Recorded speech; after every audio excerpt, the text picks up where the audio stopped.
Welcome to episode 59 of Thrashcast. My name is Billy, and here with my two co-hosts, Ken and Jim. I haven't done that since like episode 3 or 4.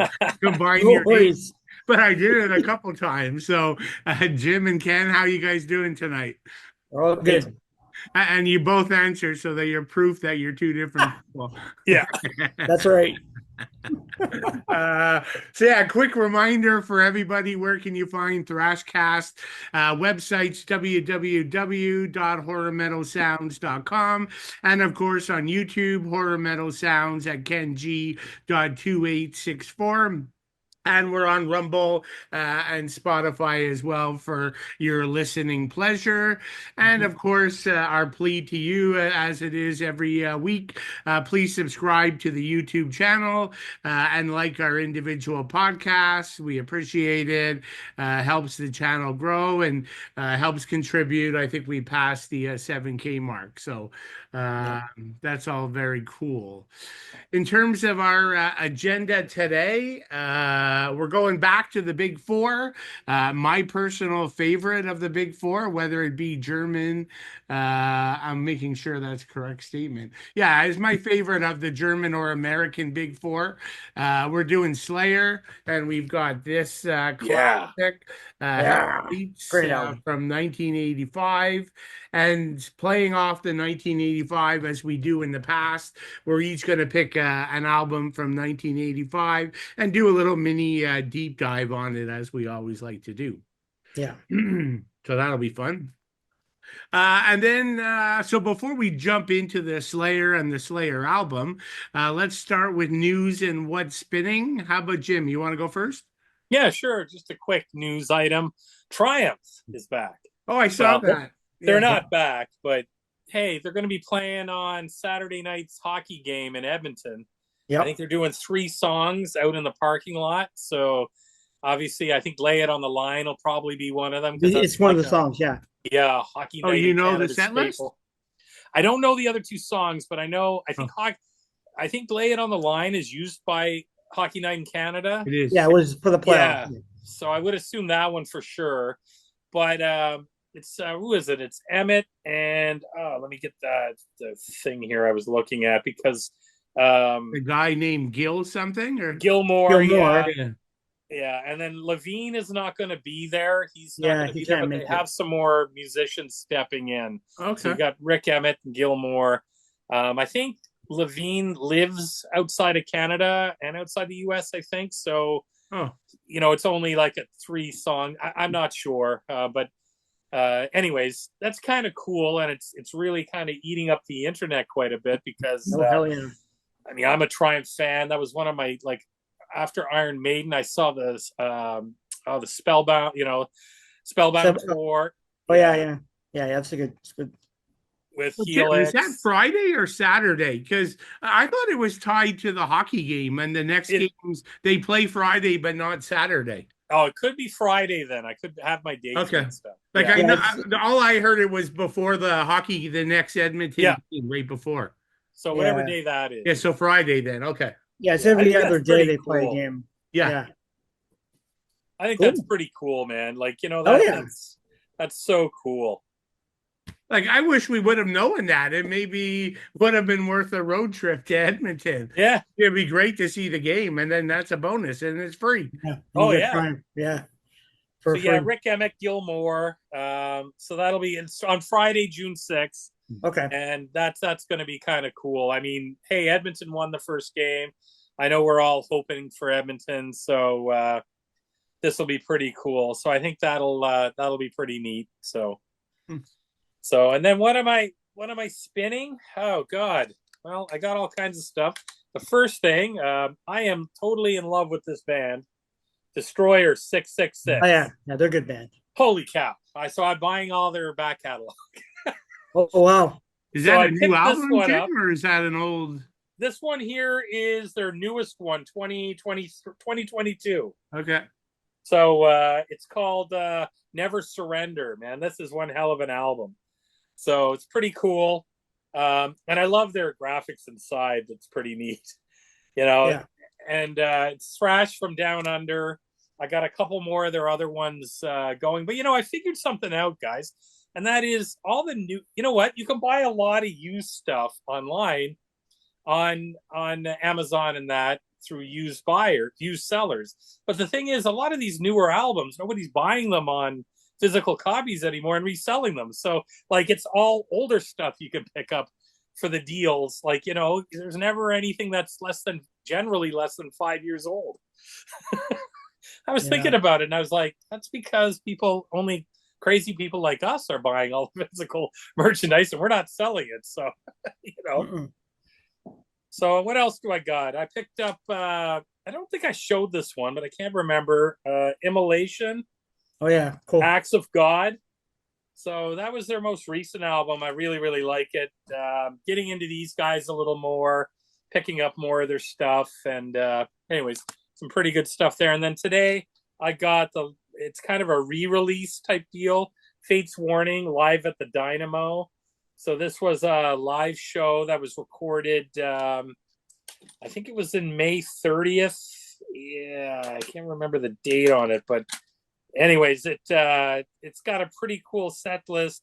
It was, I think it was released in, it was recorded in May 30th, 1998.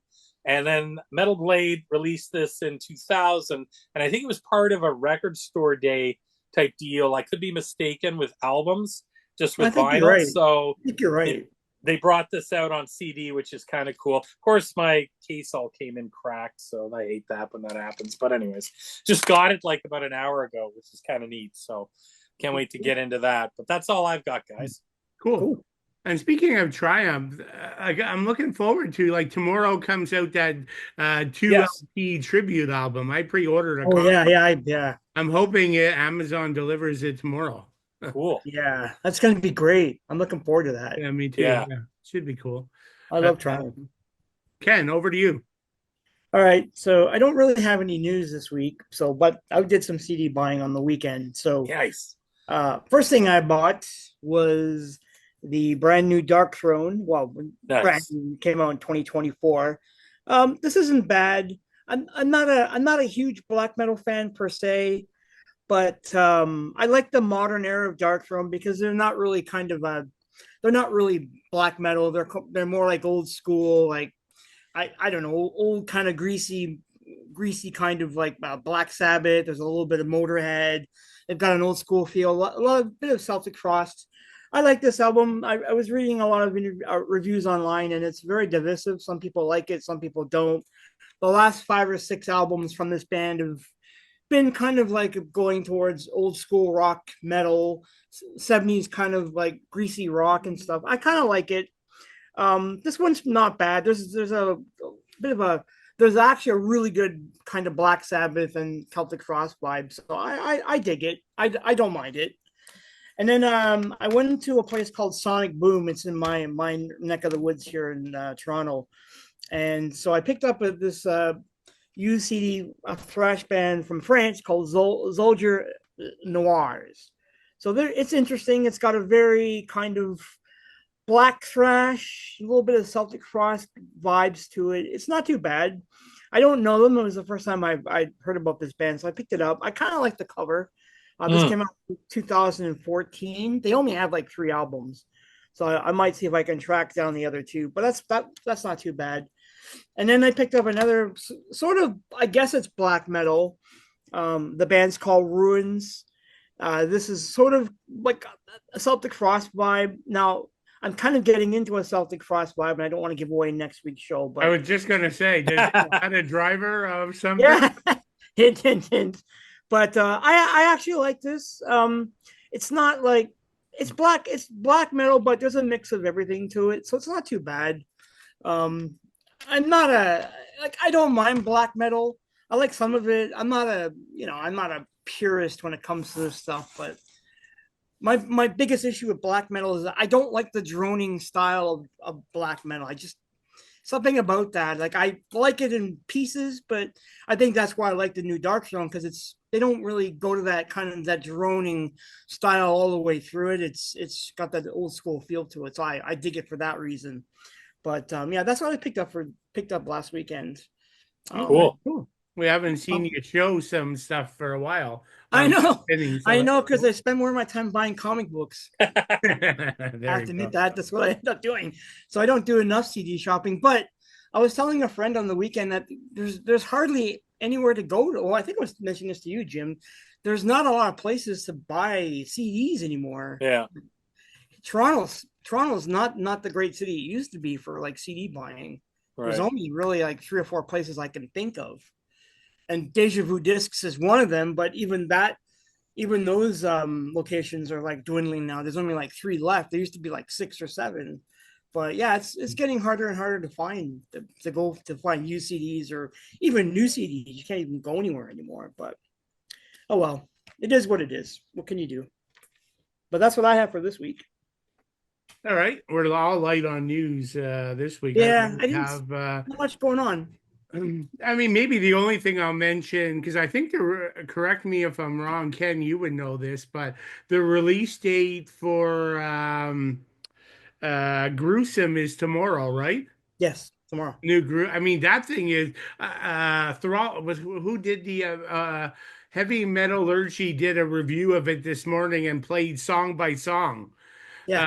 that's essentially their tribute to the Human album. Yes. Yes. Exactly, Yep. jazzy death metal, like just hearing every single song. They just played clips, mind you, but yeah, Yeah. that thing was like it's hands down the best thing Gruesome have even come close to doing. Oh, This it's was such good. a It's good. stretch for them musically, but they did a great job. Yeah, it's good. I've heard it already. It's pretty decent. Because Yep. I'm writing a review for All Father for it. So Okay. it's a pretty solid album. Okay. Cool. Yeah. No. And I like Humans. So Humans one of my favorite sort of like more after they got as they moved past more of the kind of the bloody gore style Yeah. and went into more of the progressive style. I like that album quite a bit. No, I agree, 100%. Mm. So yeah, that was the only thing maybe news wise, but that's not breaking news. But uh, Mhm. so speaking of death, I've finally been able to close out the Death vinyl collection Nice. with the new repressing of Symbolic. This Woo! hasn't been Yeah. available on record since 2012. It's funny because what was that label? I think it's Relativity or like they've reissued every Death album every 2 years. Colored vinyl, black vinyl, splatter vinyl, and they keep redoing them. But they don't. This is the only one they didn't have rights to, so it's never gotten reissued. So the price for like the even for that 2012 pressing was a couple $100. So impossible to get, but this came out a couple weeks ago, so that's a big win for me. Obviously, I had the CD since day Mhm. one, but it's great to have that on vinyl. Very cool. Another one that's probably new for our listeners, unless maybe you're in Texas, which I know we have at least one from Texas. uh, is Mean Mistreater. So like I dig these guys. They're from Texas. It's traditional Mm. metal. I mean, picture the best of 80s, not hair metal, but 80s metal bands. These guys just shred. They write catchy songs as hell, and they just like roll you over like a freight train live. Cool. They have a female vocalist, but this is in your like female like power metal operatic vocals. I mean, she'd give like old Guns N' Roses like a run for their money. So that I can't, if you're into traditional metal, I can't recommend these guys enough. This is only their second album, and they've only been going at it since like 2022. But got to Cool. see them at Hell's Heroes, and they just ripped the place to shreds. So, That uh, album cover is awesome. I love Yeah. that cover. cool. It's only like 30 minutes, oddly enough, but Okay. 30 minutes of goodness. And then last, this is I mean, I love the first two albums of this band. So Life Agony, yeah. finally got a vinyl copy of Life of Agony Ugly. I mean, River Runs Red is on my top 10 albums. I absolutely love it. This is not nearly as good, but at Mhm. least half the songs come pretty damn close. And then the band goes into full experimental mode Mhm. on everything else after this. But yeah, I'm a sucker for this band. Like I really like their music. Uh, Cool. and how do you you'd call that like Traditional metal, you'd call Life of Agony, you'd call it hardcore, New York hardcore, a little bit of hard rock. You get everything in there. And some punk, a little bit, some punk. Yeah, punk for Isn't there sure. Yeah, yeah. some kind of thrash? A little bit. Yeah, A I little mean, bit. especially River Runs Red. There's Yeah, some yeah, really, yeah. like cool heavy parts. So, yeah, I don't know why their music just really connects with me. So, Hmm. Well, that's cool. those are the three items I have. I've been trying to find that Death album for you too. Everywhere I go, I'm looking. Oh I yeah, find one of these. yeah. I mean, you would have only found it in the used store, but in Yeah. Canadian, I mean, it goes for 250, 300 US. So, Wow. yeah, I wasn't going to pay that. No. But yeah, now it's on the market. So cool. Like you're talking about CDs and how hard it is. I Yeah. mean, it's actually only becoming easier for vinyl buyers, Yes. Yeah, right? Like that's everything's true. getting reissued on vinyl. Lots of times it comes on CD too. But like Yeah. there's so many new, like smaller stores emerging for vinyl. Like I've Yeah. talked about Lenoy's in Quebec, and they're now up to 2 stores, and I just send them everything and they find it for me. Like I don't need to go to any stores anymore. Everything just comes from them.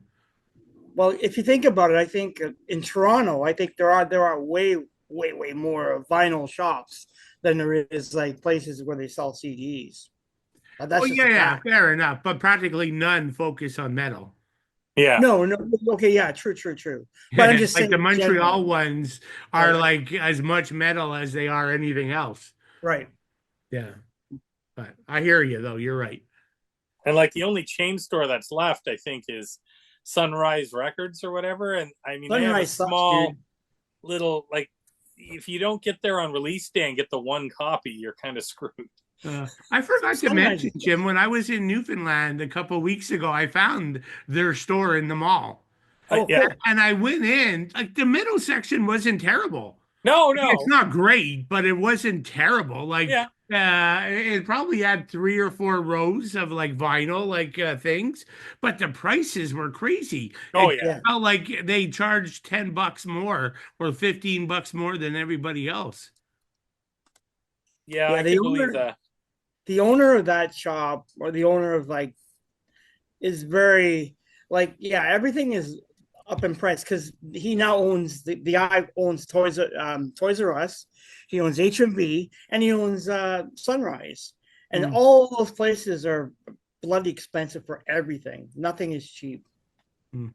which is unfortunate, but But yeah, in that Sunrise, like each vinyl record for like a basic regular record was like $65. mm-hmm. But I find like I picked this up, the Rivers of Nil album. Oh, I got to listen to that. Yeah. Yeah, it's really, really good. I got that for like 19. And I Oh, think on cool. Amazon it's like 26. So, and I know they had the new Ghost album. They didn't have it on release. And he said to me at this, I bought this at Sunrise Records, and he goes, they had 6 copies of it. I couldn't believe that. And he goes, oh man, we never get this stuff on release day anymore. It's like we're so far down the line that it takes us weeks to get it. And by the time it comes in, it goes right into the sort of their metal section under the header card, because he said, we've got the newer stuff that just keeps going out. But like, then they had like the LA Guns new one, which I really wanted, and it was there, and it was $22. And I was like, yeah, I'll come back for it. One copy, and it's $31 online. I'm like, you gotta be kidding me. It's not even worth that much. I just wanted it because I reviewed the album and I like to have them. But anyways, I went to see if I could order it through them, and they were like, yeah, it'd be like $35. And I'm like, $35? No, don't worry about it. Like, I don't know if the tariffs are starting to hit But I did get our this, stuff. guys. Yeah, you got that. Yeah. But I haven't opened it. I'm being a big suck about it.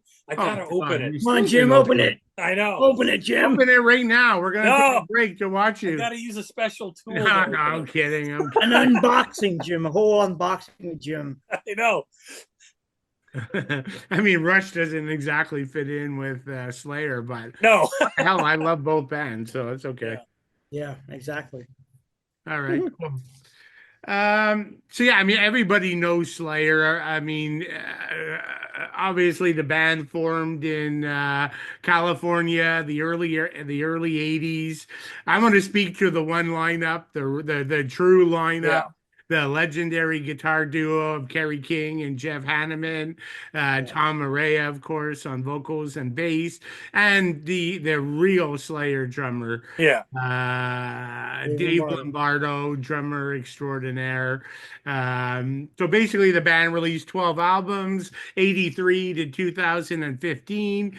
As far as I'm concerned, the band started to slide with Jeff's death, which was very sad. I mean, a great guitarist ultimately stepped in, Gary Holt, but it just, I mean, Jeff was such a big part of the songwriting. So that was a bit of disappointing. I mean, everyone knows, not going to get into this, Dave in, Dave out, Dave fired. Ultimately Dave's gone, and then we had Paul Bostaff step in, and band called it quits in 2019 after 3 legs of a farewell tour that lasted almost 2 years. And then, to a great surprise, the band suddenly started coming back last year, and some more shows this year, doing some one-off shows. So I don't know. I mean, from my perspective, that's cool because I love the band. So I mean, that makes perfect sense, right? Do a couple shows a year, keep your fans happy. I'm good with that. And we need a live album from those shows, and the Chicago show, and the video on that. They sound so tight. Oh, from these recent ones, you mean? Yeah. Okay, yeah, you can watch it on YouTube. I've seen some of those are really good. Oh man, when Tom just steps up and just the crowd, oh man, I love Slayer, and Slayer's playing in Quebec City this summer. Yeah. And one night it's Shania Twain, the next night it's Slayer. Yeah. Oh, yeah, we talked about that on another episode. Yeah. When I'm going to see Shania Twain with my family in Maine, and I should have gone to this because then I could have tied in Slayer with it, which would have been way better. Yeah, of course. Yeah, for sure. Yeah. All right. So as usual, I got a couple questions for you guys. So let's start with question number 1. We'll begin with Jim. When did you first hear Hello Eights, and what was your initial reaction? I think the first album I picked up would have been a cassette of Haunting the Chapel, I think, which came out prior. And I mean, but Hello Eights just blew me away. I got it within a year of its release, and I mean, holy cow, one of my favorite, I'd say my top 3, well, I shouldn't say this because I'm giving it away, but one of my top 3 Slayer songs of all time is on this album. And this album, my discography rating, I mean, I know that's another question, but like, my favorite album's not this, but I mean, there's like points that differentiate my whole Slayer catalog, because my God, I love the latter day Slayer. I love this stuff, the early Slayer. But what I like about this album is when I first heard Haunting the Chapel, and then I heard the first album, Show No Mercy, the sound, and I had some Slayer, like I think Evil Has No Boundaries was on a compilation tape I had, and I might have been a Metal Massacre one. I'm not sure if it was that song or that compilation, but I had a friend who would go down to Florida and he'd bring back some of the metal cassettes. He brought back Metal Massacre 1.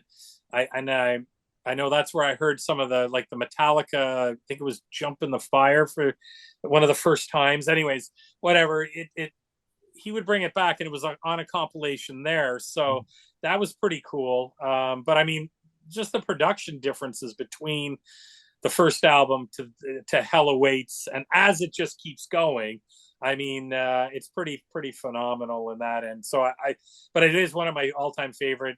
God, if I did a 20 top thrash albums only, I think Slayer would make up.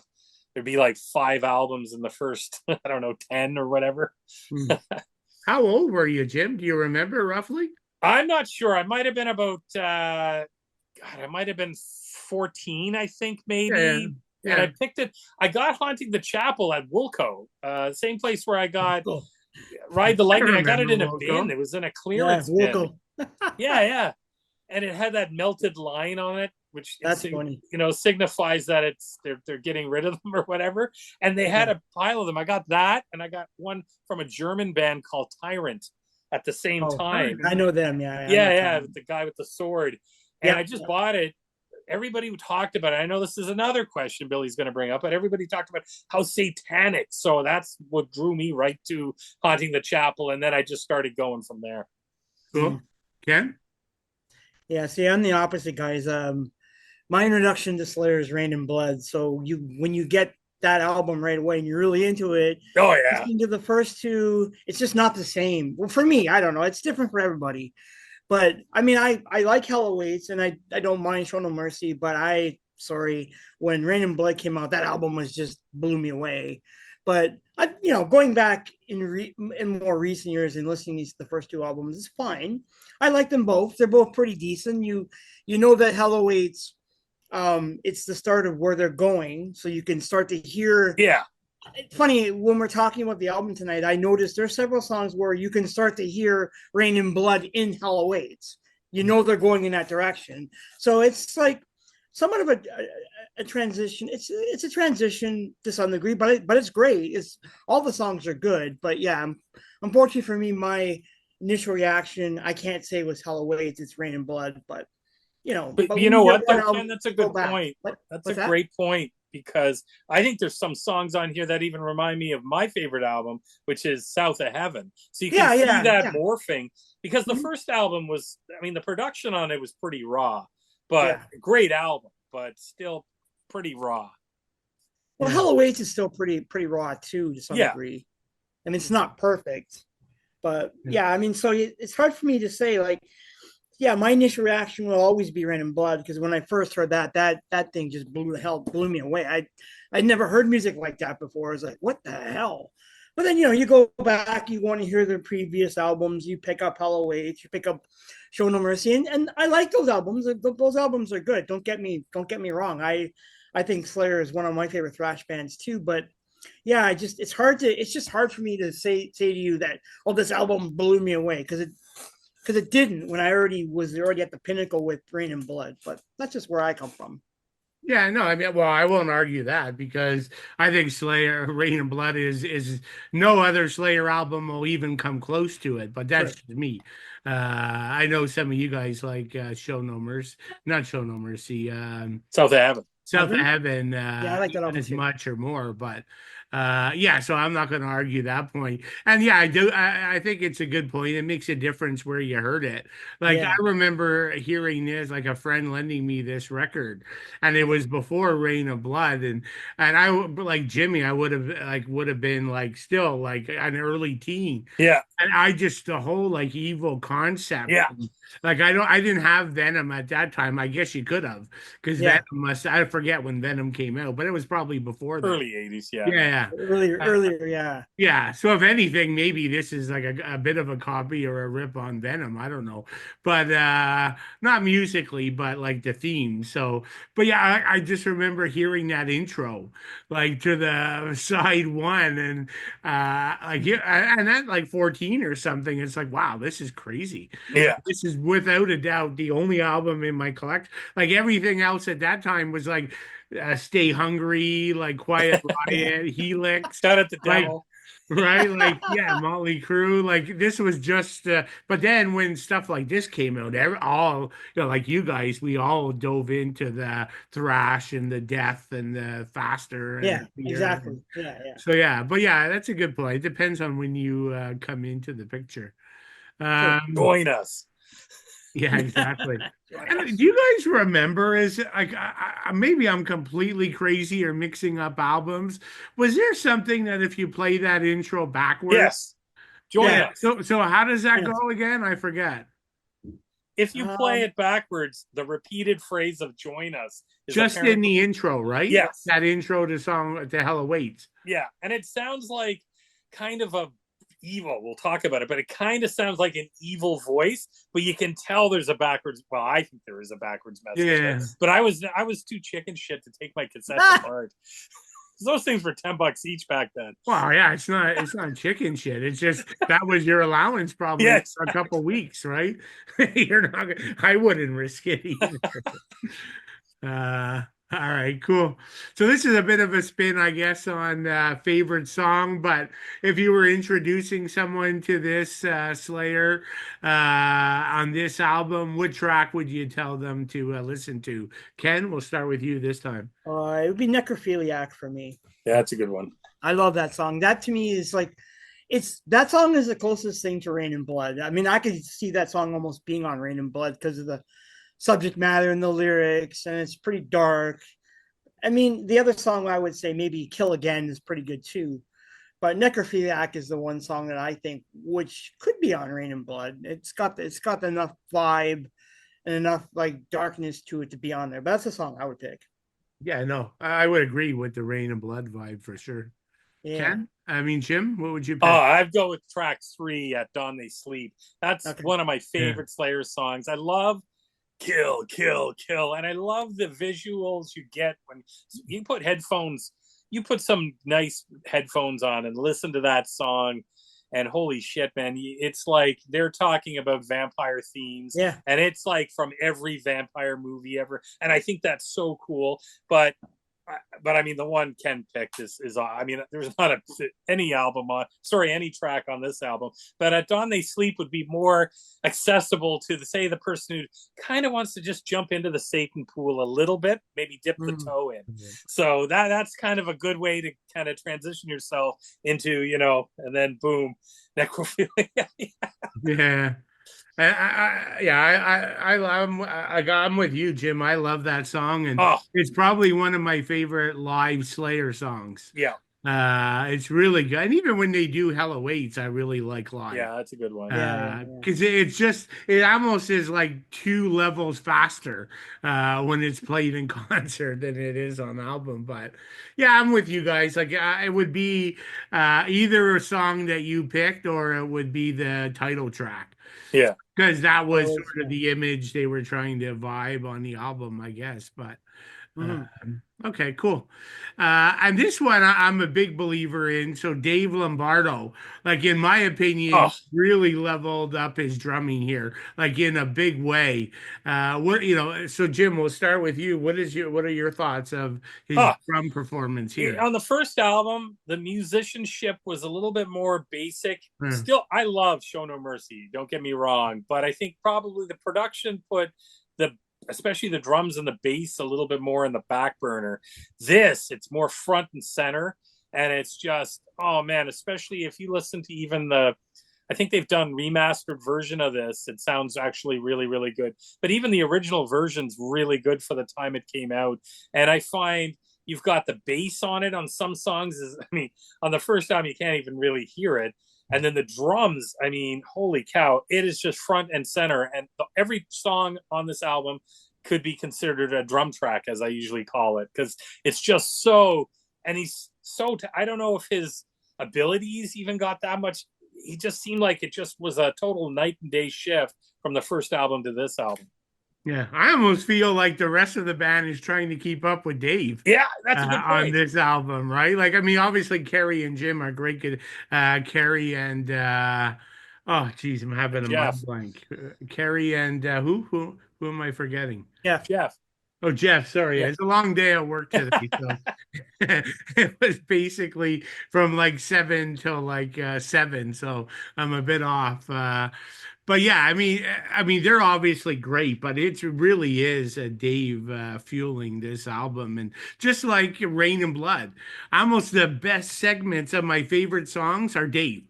Like just little simple things, right? Where the band will stop and Dave will do something on drums, but yeah, he literally moves these songs like in terms of heaviness and pace and aggression. I just love his drumming on this album. Ken, anything to add? Pretty much the same as you guys. Like he leads the charge, obviously here. I think he's criminally underrated personally. Yeah. I don't think he gets the accolades that he should get. And it's kind of sad because when you think of Slayer, it's always either Kerry or it's like Jeff. But Dave, to me, is an equal component of the band. Yeah. And I don't think he gets his due. That's my honest opinion. But he's a good shit. Like he's matured as a drummer. Like, he's the new music that he's working on is a lot different now than what he did started out with. Like I admire and appreciate his talent. So, on this album, he stepped up here on this album for Oh sure. yeah. Yeah. But sir, I think it's fair to say in drumming circles, he's not underestimated. Like, No, like the I'm just saying, drummers like, love him. In Yeah. Slayer. yeah, like in Yeah. terms of Yeah. Slayer, like whenever you hear Slayer, It's his always name Carrie. is always in the back, is what I'm saying. Yeah. No, And you're I right. know the band has purposely did that because of their Exactly. beef. So I don't even know who has the beef. Is Carrie's beef with him? I don't know. But I mean, obviously, in terms of like Slayer, they really pushed him back. And I have Oh, for nothing against sure. Paul Bostaph. He's all right, No, but he's good. he's not Dave. He's not Dave No. to me. Yeah. Sorry. But Yeah. I I'm mean, just saying.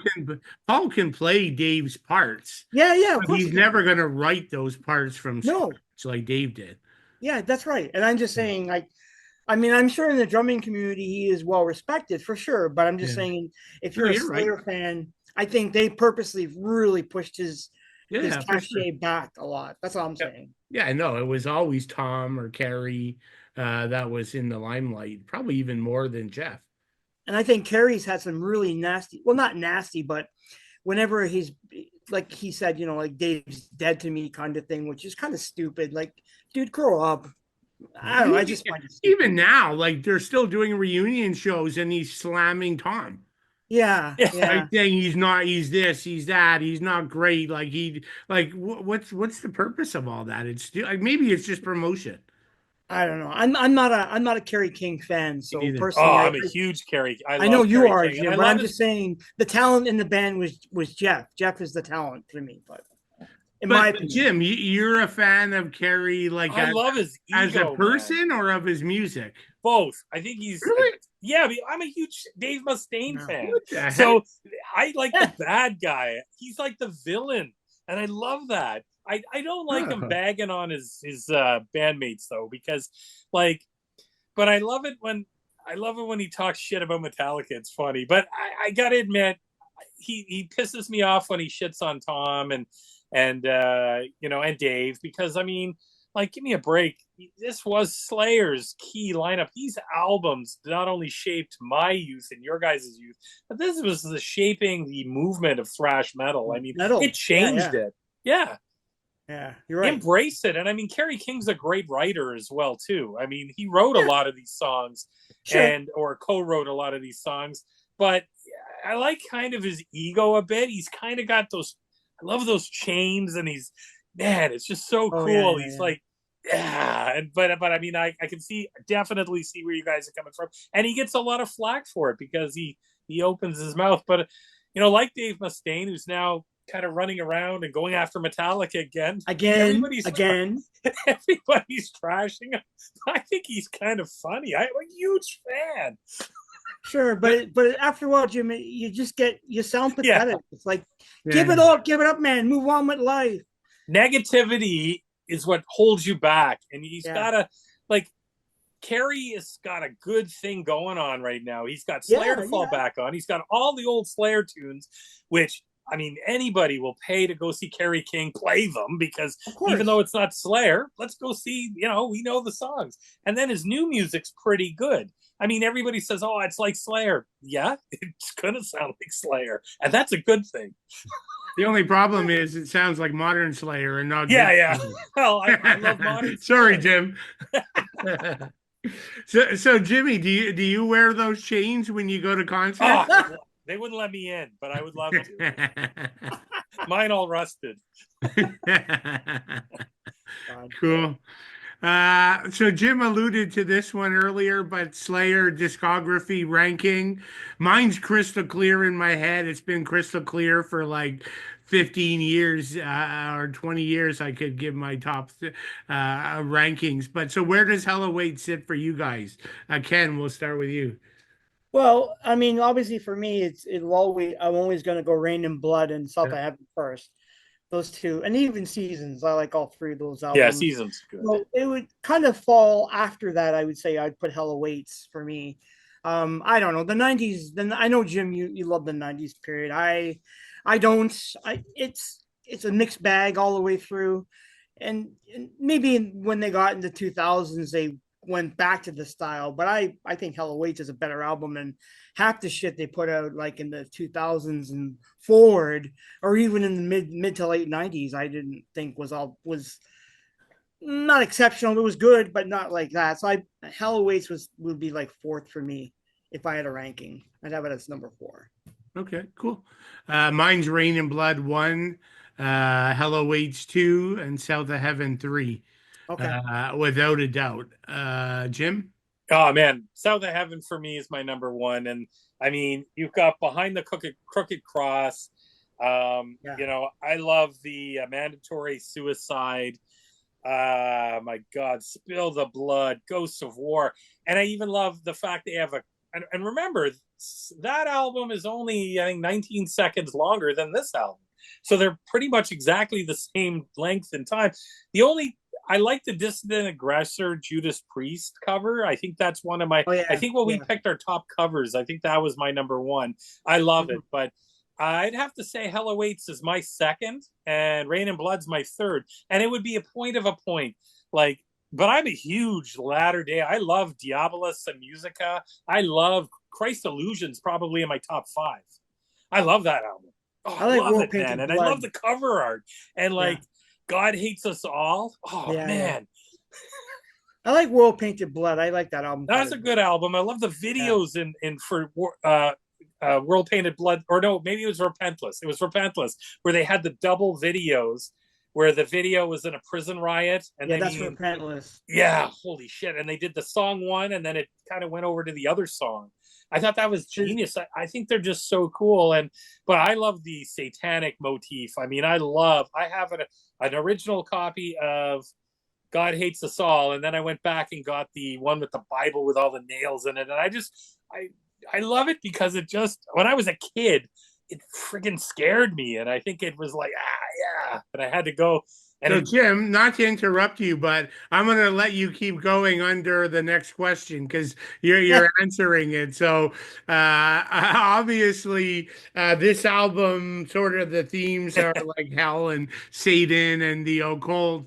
So keep going where you were going with that. Like, because I mean, the question would be, is the band like obvious? I mean, I'm sure they're not serious about it. No. But it's obviously just for play, but what are your sort of thoughts on doing that?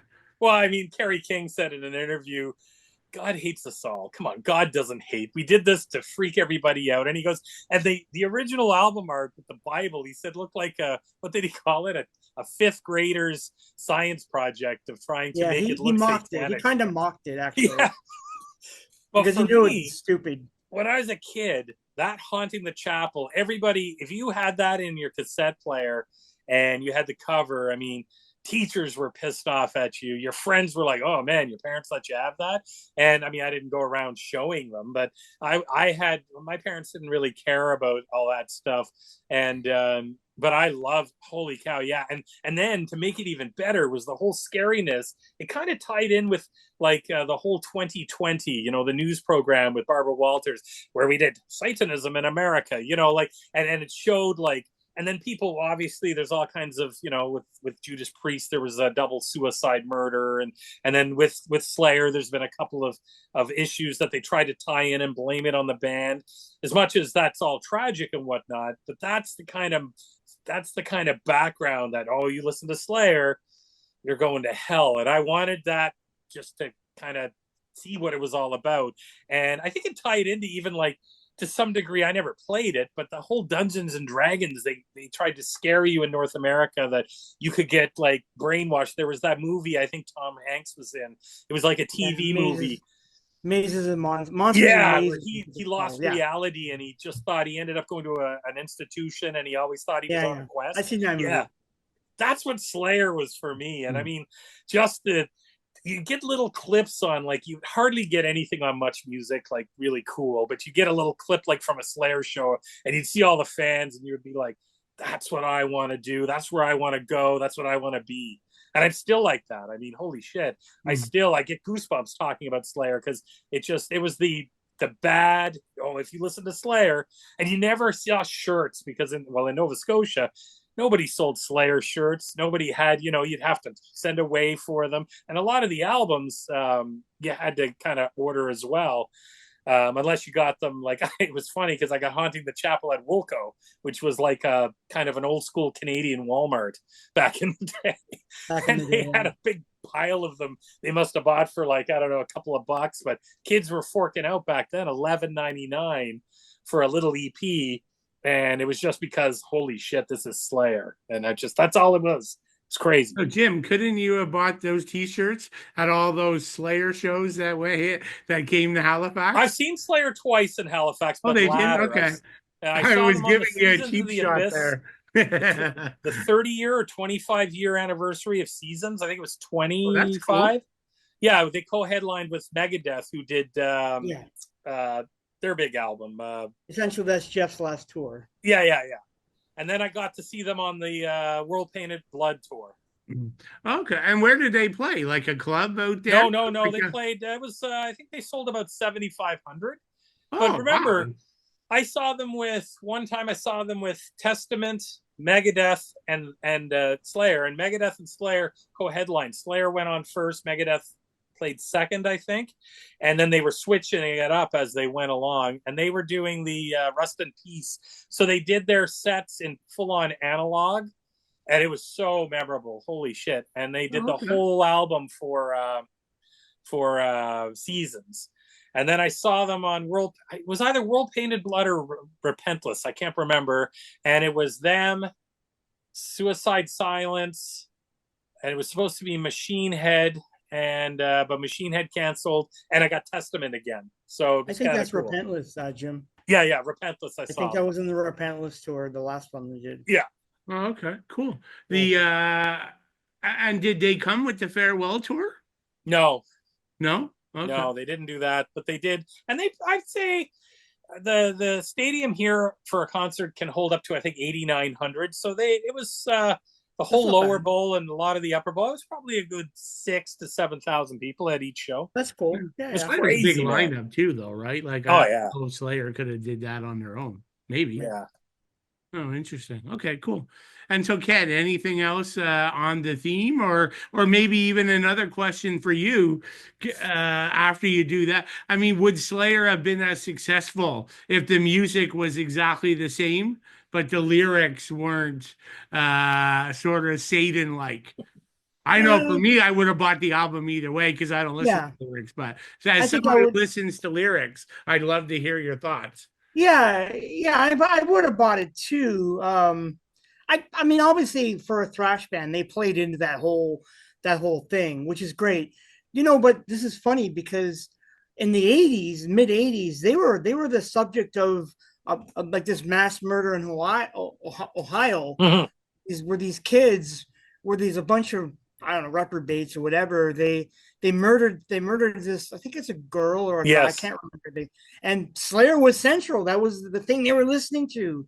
And I remember Carrie saying, like, what the fuck? Like, we don't fucking agree with that shit. I remember Carrie was kind of a little bit annoyed by it because he didn't like the fact that these fucking losers took the music and took it literally and started murdering and doing all kinds of ritualistic garbage. So it's interesting. So is it like life imitating art or art imitating life? You know what I mean? But I don't know. And the judge ruled that Slayer, their music is not offensive. I remember. Yeah, they got vindicated. It's just art. Yeah, but I remember that trial because Kerry he wasn't really happy with. He wasn't amused. Let's put it that way. Yeah, he wasn't amused. But to answer your question, Billy, I mean, I think lyrically they're great. They're sometimes the lyrics are good, but then they get a little bit, I don't know, like hysterical in the sense they're a little on the silly side. But if you look at it from that point of view, but I think too many people take it literally. Oh my God, it's like Satan. Like at the end of the day, Satan to me, or the idea of Satan in music is universal because everybody in whatever scene would have songs about the devil or like classic blues songs, the devil, and like it's just a thing. Slayer just took it to the next like they evolved it into something else, to like a cottage industry where it's on like t-shirts, records, comic books. I mean, you name it, they've done it. Action figures, like they have it all. Like they've co-opted the whole kind of satanic thing and made something out of it. So I mean, I still would have bought their stuff even if they weren't like satanic, because I like the music too. You But know what? And Dave, sorry, not Dave, Jeff and Carrie were huge Merciful Fate fans. yes, So that's right. you think about it, like I think maybe even Tom was like into more rock, like Leonard Skinner and stuff like that. But these guys took that first sign of real satanic metal when you're talking Merciful Fate with King Diamond, Yeah. who was an actual practicing Satanist at one point. You know, and took those albums and sort of put them on acid or steroids. You know what I mean? Like, you think about it, like a lot of the it's very similar in themes. Well, I mean, the whole occult thing is not new. No. Sabbath, Deep Purple. If you get the one of the earlier Deep Purple albums, Why Did Rosemary Take the Pill? I fucking love that song. That song is so great. So like, it's not a new thing. They just took it and they kind amped it up. Yeah, they amped it up and they repackaged it into into their brand. And I mean, obviously it's influential because so many other bands, but yes, I can't say Slayer started it, but they certainly picked it up and went with it in the future. Yep. No, all good points. Yeah. Before we do the track deep dive, anything either of you guys want to say on the album cover? Love that's it. Albert Kuhler's cover. They hired him to do the cover. It's all right. I'm not a fan of it. It's all right. Yeah, no, well, for me, I just like I don't know. I'm conditioned to look at Larry Carroll's work, and I think he's a great artist. You can kind of see some of the colors there that seep into the other colors on the other records where Larry Carroll did. I just find it kind of comic booky the way that they're drawn in this comic booky style. Like, I think it's okay. I bet at the time when this came out, people were like, "What the fuck?" Somebody's mind. I don't know. I'm conditioned to look at Larry Carroll and like you're looking at Seasons of Abyss, Rain and Blood. That to me is those covers are my jam. This cover I think is okay, and even Show No Mercy, it's all right. I actually have an action figure of Show No Mercy. The devil with the sword. I have. Oh yeah, I've seen that. I think Sonic Boom has one of those for sale. Yes. From Super 7. It was made by Super 7. Yeah, I own it. I actually own it. So I it's okay, but I think this cover to me is kind of comical. But maybe back in the day, people would have been flipping out when I saw it. Like, my God, what is 85, I guess, right? So. Yeah, for sure, yeah. But I think it's kind of tame to me. Well, it was either buying Bon Jovi or Hella Waits. I don't know. I guess it's tame relative to the lyrics and music inside, right? Yeah. It's for sure. Well, I like Christ Illusion cover. I think that's Oh man, that's so it's so in your face. And even as an older guy, every time I see it, I'm like, man, that's just nasty. Like, they're just putting it like, what's their next? If they were to come out, and then they did like Rain and Blood, World Painted Blood was kind of just man. I kind of like that cover. I like the slip cover, and I liked what they did. They're trying to be a bit more on the creative side with that cover. Yeah. I didn't really like the Repentless cover that much, but no, that's the one I'm thinking about. Yeah, it was kind of boring a little bit. Yeah. Actually, I just had to look up because I blanked out on what the cover of Seasons in the Abyss was. So yeah. Oh, with the skull. Yeah, I know. I just looked it up. That's pretty freaky album cover. I think that's kind of scary.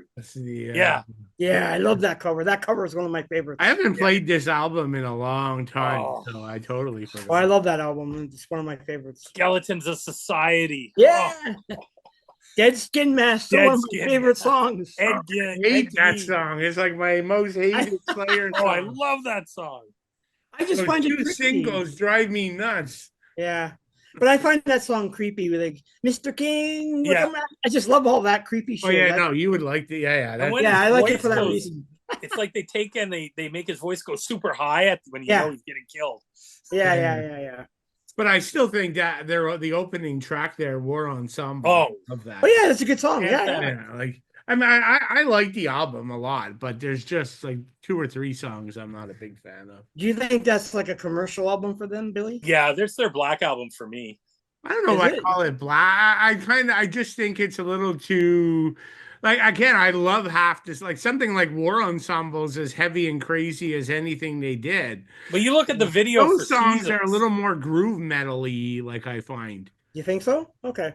But Like you look at the video for Seasons. It's kind of done with a high amount. I'm thinking of the Black album in the sense that they spent some money on this stuff. yeah. You know, the video for Seasons got the Arabic horses in it, and it's like it's done with great production. Like, you know, I mean, a real like it just. I mean, I think that might have been even one of their first real videos. I think maybe. Yeah, It's just those 2 songs don't kick you in the head like anything before it and War Ensemble and some of those other stuff, right? It's a Tamer Slayer. Yeah. And then they had a couple of songs about gang war and shit, and like, I don't know. A lot of amazing songs on that record. All Point. Yeah, that's a good song. Yeah, cool. All right, so let's jump into Hell Awaits. So, Jim, we'll start with you. The title track, Hell Awaits. Oh, I mean, the backwards messages at the first. I always, no matter if I was listening to this on my cassette or whatever as a kid, and I know my cassette didn't have the screws on it, it was a cheap one. You know, the ones with the screws you could take apart if you wanted to. So obviously you could flick it apart, but I wasn't about to do that. I took their word for it that there was the sort of the supposed to be join us backwards. So I mean, I must have played that back and forth a billion times just to try to, and me and my friends listening. Yeah, that's it. It is it. And then we were thinking about even trying to tape it onto a tape and then take it apart, but we weren't that smart. So, anyways, didn't any of your friends have the vinyl where you could have just spun it? No, back then it was all tape. We got tapes. That was it, because the vinyl was probably a bit more expensive. Yeah, and I had to use my parents' record player. It was like my parents' record player was an old school floor model, great big thing that you lifted up. We had an aquarium. Oh, my parents had that too. Yeah. Yeah. It weighed like 800 pounds. Like the whole... So, but I mean, the messages is great. It's got kind of that distorted backward message voice, even if it's not real. Sounded so cool. The heavy riff and heavy drums just kick in. It's got a really good chug, and I like the fact that, you know, the vocals don't cut in till 3 minutes and 21 seconds. So yeah, it's crazy. It's beating the hell out of you up until then. And I mean, the satanic sort of demonic voice when it's Hell Awaits. I love that. You know, it's just great. Tom's voice sounds good on it, and it's just I mean, I really like this song. And it's funny because this album's only like 30 some odd minutes, and these songs are really long to start off. So I mean, there's only 7 songs on the whole album, but holy cow, no, this is what a way to start off the album. Yeah. Ken? Yeah, I don't mind the song. I almost feel like it's 2 songs in one. Yeah. Until when the like I don't know, it's just me. But it's just something I kind of think. It's almost like the first half is good. I like it. I find the whole Hell Awaits thing kind of cheesy a little bit in my mind. I love it. I would have preferred he actually sang Hell Awaits. Like I would have rather heard Tom's voice with that. But anyways, that's just my little nitpick. But yeah, I mean, as a song, it's great. I mean, you get that opening with the demons and the whole the join us bit, which just kind of reminds me of Evil Dead a little bit, but you get that, and then when the song kicks in, it's great. That chorus, Hell Awaits, is so great, and the solo is really good. And I just love how Tom spits out all the lyrics. Like he's just virtually trying to keep up with everyone else, which I think is great. So it makes the song kind of unique in that regards. Yeah. And then, you know, Kerry King wrote the lyrics here. So he's, you know, it's a typical song about damnation, you know, eternal suffering. It's all, you'll get it all in this song. It's all jam-packed here. So, but as a opening Slayer song, yeah, it's solid. I do like it. Yeah, no, I agree. I think it's a great opening track. I think you guys have kind of hit all the the main points. It's a relatively straightforward track when you think about it. But at the end of the day, it's just like some really good, memorable riffs. Mhm. Dave's beating the shit out of the drum kit, and you got like Tom singing along. And I think the interesting thing is Tom only does it a couple times on this album, but most of his vocal range is in the his sort of lower, deeper, right? There's Yeah, not yeah, as yeah. many of his like higher screams that you would get on like Rain and Blood every now and then, but there's a couple on here. But he's a little bit more like like he's singing, he's still developing it, I guess I'd say. Yeah, yeah. And you know what's neat about this album is this tour, I think, was with Exodus and Venom. So Slayer, I think this was their one of their first bigger tours that they were on. So imagine that back then. You had Exodus, Slayer for this album, and Venom. Like, talk about lock up your Bibles in every city. You know what I mean? Like, It Or almost lock seems up the like women and children in every Venom's city. like overmatched there with like Slayer and Exodus. I yeah, don't know, like I've never been a big Venom fan, but the viciousness of Slayer and Exodus live, I don't know if you'd get that from Venom. I don't know, maybe, but back then, I think back then maybe, Slayer yeah. or Venom would have been the probably the obviously the headliner. Yeah. Hmm. Yeah, that would make sense. Yeah. Like I've seen Venom in various, but it gets back to what we were talking about. Like I've seen the Venom like 10 times over the last decade in their various forms, and it's kind Mhm. of a snooze fest, to be honest. Uh, but yeah, again, it's just, yeah, it's their stuff was probably more impactful back in the day, but Yeah. Mhm. Mhm. cool. So Ken, I think you may have mentioned this one in favor. Yeah. So Kill Again. Yeah, I love Kill Again. This is a really good song. It's intense, it's brutal. It's got a lot of nice galloping chugs in it for me. I just love the flurry of the riffs. It's got faster pace than Hell Awaits, I find. And Yeah. this is where Tom has his first major scream at Yes, you're right. 3:55, and it's great. I just love that scream. It's like, oh, this is the Tom I want to hear. Yeah. So he's more even keel throughout this album, but he gets a little more intense, I think, on the second half or later parts of the song, where he's starting to get sounding a little more vicious and rabid. But this is a great song too. I mean, another song written by King. Of course, he wrote the lyrics, all about the exploits of a homicidal maniac. So you get it all here. That's why I was saying, if you wanted to have a song introduce someone to Slayer, would be the other song B, song A and song B. This would be song B for me, Kill Again. But I like the song too. Yeah. Yeah. It's also fairly long too, right? We go Yeah. 6 minutes, 5 minutes, and then Yeah, we'll go six again. yeah, Jim, what are your thoughts? Yeah, I like this song. I mean, the songs, I love that scream as well. And again, it's almost like a minute and a half before Tom's vocals cut in, so you're that's right. really playing it, and it's got kind of a machine gun sound drum track at the start. It sounds so like it's so fast and so Yeah, it's cool. crazy.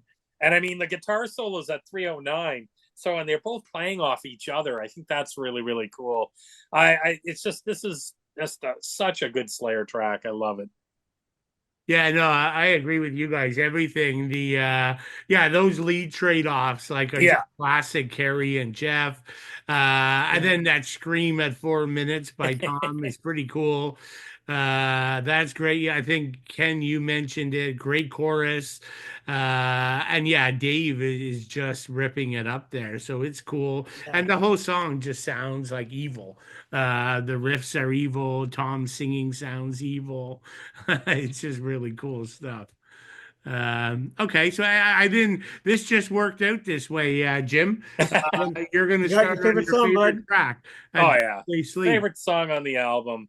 I mean, there's not a bad song on this album, but this one here, Oh, this is one of my favorite songs out of their whole catalog, and it's nice, over 6 minutes. So you're back to and it's a groovy thrash song, and I think the vocals that are slower are really cool, but they're super heavy, almost kind of a thrash doom. And then you've got the vampire theme, I think is really cool. It's got a catchy chorus. And at 256, that chug kind of goes even into a darker chug. And at mhm. 323, they have this echoey vocal effect with Tom, I think is pretty cool. And then I love it how the vocals kind of slow down, but then speed up right when he starts going kill, kill, kill. The song just takes off. And I mean, again, this is like just a drum attack, this song. And I mean, it's just this is one of Dave's best songs. Yeah. It's a wicked, wicked song. I love it. Yeah, it's like you stole my homework, Jim. Like you literally just hit on like every single point I had on my notes. So, yeah, yeah, no, everything you said is 100% on. One thing I do like is Tom's bass is probably more. There's one or two songs that he's most Yes. in the mix, and this is one of them. It's probably this and one The of the next two or one. three best guitar lead work as well Yeah. on this track. I think it's really cool. I agree with you that 255, that slow grinding guitar chug, and I had got the same thing, right? Like it has a cool groove to it, Yeah. and it is, yeah, it's almost doomy, like a dark doomy kind of a feel. So yeah, I just love the combination, the kill shouts at 420, like it's just yeah, it's really good. There's not much negative I can say there. And then kind of like the way the song ends, right? It's like Dave's doing that mini drum solo. Yeah, totally. For like the Yeah. final like 30 seconds. Like, And you I get that mean, last that chunk. is so cool. Yeah. It's almost like they let him out of a box and they Yeah, said, "Here, exactly. just go There for you it." go.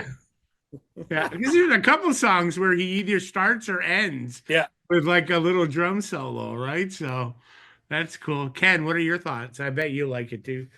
Yeah, it's a good song. I was just gonna note that like 29 seconds is when you get Tom actually singing here. So it's like Yeah. he comes in early on the song, which is Yeah. good, which is what I like. And I think the trade-off on the leads is great between Jeff and the Yeah. two of them are great together. Like they're a really, really good pair of guitarists. Oh yeah. And it's fabulous when you hear it here.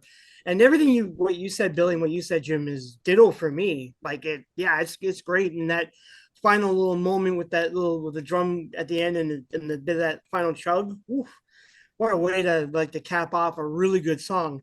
And all three contributed lyrically to here. So you had Yes. Tom, Terry, and Jeff. All three actually wrote the lyrics. And you can't get anything better than blood sucking creatures of the night. I mean, like that says it all in the song.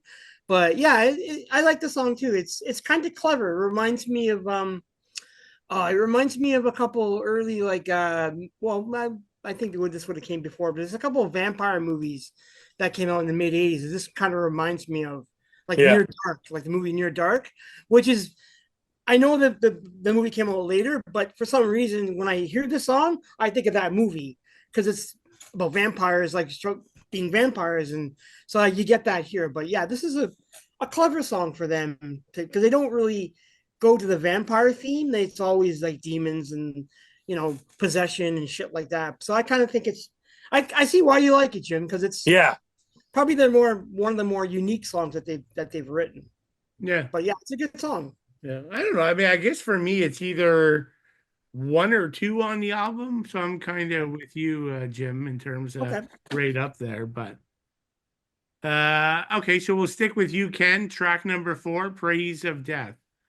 Yeah, the song is pretty good. It has like a quick chug and it's got a speedy tempo right at the start, so you're gonna get your blood pumping quickly. The vocals have a little bit of a reverb or an echoey feel to them, but I don't know if I like it as much. I don't know if that's just a production of the time kind of thing, but I don't know if I really like that much. But King has the first lead, which is good, and the tempo like it really picks up, and then the bass is really good in this as well. I no problem with any of that. Again, I like the trade-off between Jeff and Carrie. Like they do a really good job with the song, and it's a ripper of a song. Like the first 3 minutes is great, and then it's slow. There's a kind of a halfway through where you get a little bit of a slowdown, and it crawls, and it coming up to the 4 minute mark, and then it just blows. It goes back up, and it's insane. And yeah, I think this is a fantastic song for me, and this is one of I think I like it because Jeff wrote the lyrics here, and I like it because it's all.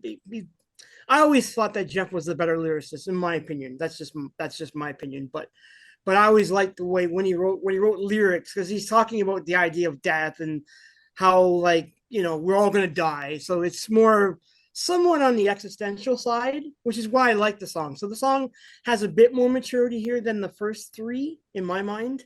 But yeah, I think this is a really solid song. Yeah, no, I agree. To piggyback, yeah, like that part at 4 minutes, Yeah. that's Yeah, where it kind of slows to the crawl, right? It almost yeah. sounds like Sabbath or something, That's but then right. it just completely explodes, and Yeah. Dave is like a vicious beast. Like they really let him loose on that final minute in here. And yeah, this is actually maybe the only song that we actually get like a full-on bass solo Yes. Yeah, at kind of 210, and it kind of works pretty good because Tom finishes, and then you just get like the trade-off of the guitar leads, yeah. which is really good. And so yeah, I think it's a great song. Yeah, no, it's good. Like even though like a lot of people would say, yeah, all the songs, Hello Waits, it's all kind of the same. But Yeah. if you listen to it enough, there's a lot of very distinctive Oh Oh yeah, yeah. nuances between the songs, right?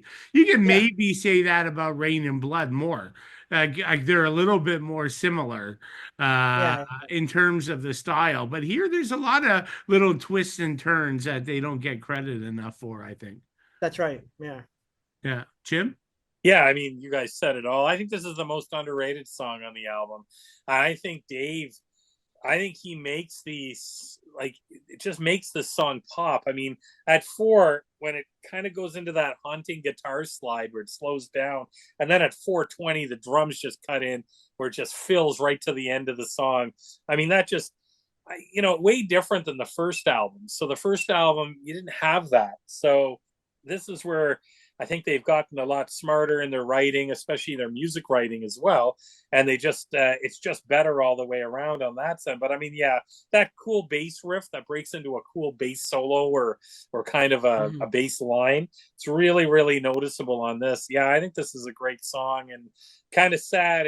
I mean, it's slammed between two killer songs. So, it's kind of not fair, but you only have 7 songs on the album. So, Mm. Yeah, no, I hear you. So yeah, normally I would go to Jim next, but yeah, you take that it. this is Ken's song first, is his favorite song on the album. Jim got to do his favorite. So, Thanks, buddy. Ken, why don't you kick us off with track number 5? Yeah, yeah. This song says it all to me. This is like I said, if you didn't know Slayer and you got this album, that's the first song I'd say go listen to that song because it's so intense. Like it's a ripper all the way through, and the trade off with Carrie and Jeff are amazing with this. Yeah. The leads are great. 115, I love Carrie there, and at like 320, you get Jeff kind of improvising there too. It's great. I just love that. And then Tom has this great he shrieks Yeah, the word hell at like 304. yeah, Yeah. Oh, that's so great. That's like that has Rain and Blood vibes to me. So I was like, whoa, wicked. And it's a whole this is good too because it's one of the songs where you get King and Carrie and Jeff sort of writing the lyrics together and all about death, Satanism, necrophilia. You can't get anything better than that. And I even wrote in my notes like this song is a precursor to Rain. It's short, it's potent, and it's brutal. So yeah, I love the song. It's probably my favorite on the album. yeah. No, it's right up there. Like I guess this would be fighting with my pick for favorite too. Uh, Yeah. Okay. Jim, Oh yeah. sorry to skip you, but you go next. Oh yeah. No, this is an awesome song. I mean, and Ken makes a great point. I mean, the topic alone is pure Slayer. I mean, Yeah. we've calibrated from vampires. Now we're heading This. right back into the nastiness of necrophilia. So yeah, and I mean that's what it's all about. And I just love. I think it's great. Everything Ken said. Musically, it's one of my favorites on the album. It's one of my favorite Slayer songs, definitely in my top 10. And no, it's great. And again, the drums on it are just so Yeah. predominantly good on this. But I, when you get two talented guitar players playing off each other like this, it's amazing that it's just amazing. They sound so good, and I mean, I love the song. The song's amazing. But yeah, definitely, this would be one that you'd want to introduce somebody to Slayer with, because I mean, Yeah. the title pretty much says it all. Pretty much. Yeah. No, I agree with you guys. I also like Tom's vocals here too. Yes. Like at the beginning, I mean, he's not growling, but he's Mhm. got like a little bit of a deeper, like gruffier voice, which I think is cool. And I don't know, like whenever I hear this song, I always Mhm. hear little similarities with the song Chemical Warfare. I don't know why. Like there's little things that always make me think, hey, that sounds like it's part of that. But I don't know, maybe that's just me. But yeah, and this just might be the best guitar playing on the album, I think, Mhm. from the two guitar gods for sure. Okay, cool. So let's get back on track here. So Ken, we'll go to you with Crypts of Eternity. Oh, Yeah, this song is brilliant. I I love yeah. this can song. tell, I can tell Jim hates it. I'm chomping at the bit here. Like lyrically, this is one of their better songs. Like Tom, Carey, and Jeff all together. Like they pack in all these themes about sorcery, death, the supernatural, and then the song kind of discusses the idea of some kind of sinister figure who thrives among like the seven gates of hell. I'm assuming, looking for like forbidden knowledge. What a great! It's just they pack it in this song for me. And at that start, it'll just bludgeon you. It's like, whoa. And Yeah. then Tom's vocals doesn't even don't even cut in until like the 114 mark. But again, it's got fantastic lead work. King, Hanneman, you can't go wrong. There's a lot. I find there's a little bit more like technicality in this song for me. Mhm. There's like multiple time signature changes here. And then Tom has another really great scream at like 4:45, and that is so chilling. I love that scream. It just makes I don't know. It just puts the icing on the cake, or the blood on whatever on your knife on the song. But it works for me. It works, and the tempo here is even faster. So it's a really really good song. Yeah, no, I agree. Like, it's funny. Like, my biggest takeaway is just the interesting guitar playing, right? Like, Mhm. Mhm. it is like I think technical's right. It's more dynamic, plenty of change ups and little surprises. Like, I think again, like talking about it's still 100% Slayer, Oh but yeah. different nuances in the style of the song. So I also think like Tom, this is pretty diverse. His vocal performance is a little bit Yeah, more diverse here. We end with a mini drum solo comes back again. So that's cool. Yeah, the different twists and turns. At times, this is getting back to Tom's vocals. Probably the most singing he does on the actual songs at times. So yeah, and I just love at 55 seconds that riff that kicks in. Mhm. Like it's so memorable and iconic and yeah, Mhm. it's just yeah, I love this track. And this one's 7 minutes The almost, but it longest. doesn't Yeah. feel like 7 minutes. No, So no, it doesn't. You're right. Jim, over to you. Yeah, I mean, this song's probably one of my favorites, with the third song and even the fifth song. This one here, I mean, this is different than everything on the album. I think it's got even some traces of some harmonies in it Yeah, Yeah, and some yeah, yeah. groove. yeah, And I agree with that 55 second. I had it at 51 second. That massive riff yeah. just sets the song ablaze. This song has it all. This song, just has every part of it is really cool, right down to Tom's scream there. I mean, it's really, really cool. I think there's like a thumping groove to it. Mhm. It's really, really cool. And it's kind of different. I listened to this album preparing for this probably 6 or 7 times, and this song it just jumps right out at you. It's so good. Absolutely kicks ass. Yep. No, I think we all agree on that one. And yeah, I can't believe we're on the final track already. But number seven, hardening of the arteries. So Jim, we'll let you finish off. Yeah, I mean, this is a great way to end off the album. I mean, it could have been. I like the fact that Crypts of Eternity was the second last, because it gives you like, this is the last one. It just goes right into like that cool riff intro. It's a Slayer fast song. I think it's got more of a Show No Mercy kind of vibe to it. So it goes a little bit old school. And I would probably say the song before might even be stretching a little bit to Rain and Blood, and then maybe even it could be on Rain and Blood. It could be on South of Heaven. But this kind of takes it back to more of a kind of here's where we came from, updated sound, boom, take it. It's a thrash, killer thrash song, and I think it's a great way to end off the album. To be honest with you, I could have gone for another 3 songs. But I mean, this is Slayer's albums. I mean, their shortest album's Rain and Blood, I think under 30 minutes. Yeah, so like 28 or something. Yeah. 8 or 29. Yeah. And I mean, this is the exact same length of South of Heaven, and South of Heaven has a cover on it, but there's more songs on it because there are a lot less. There's not as many long ones. But I think the length of the songs on this album are needed. But yeah, it finishes off the album kind of as a nod of where they came from. I mean, there are only 2 albums in at this point, but I think Crypts of Eternity, even Necrophiliac, and some of this stuff could be intertwined with definitely Rain and Blood. And as they started to progress up until maybe not so far as Seasons, but definitely South of Heaven. Yep. Good points. Ken? Yeah, exactly. The song, it ends well. So I like the song too, but you could see where they're going, obviously. I like the title of the song, Hardening of the Arteries. Yeah.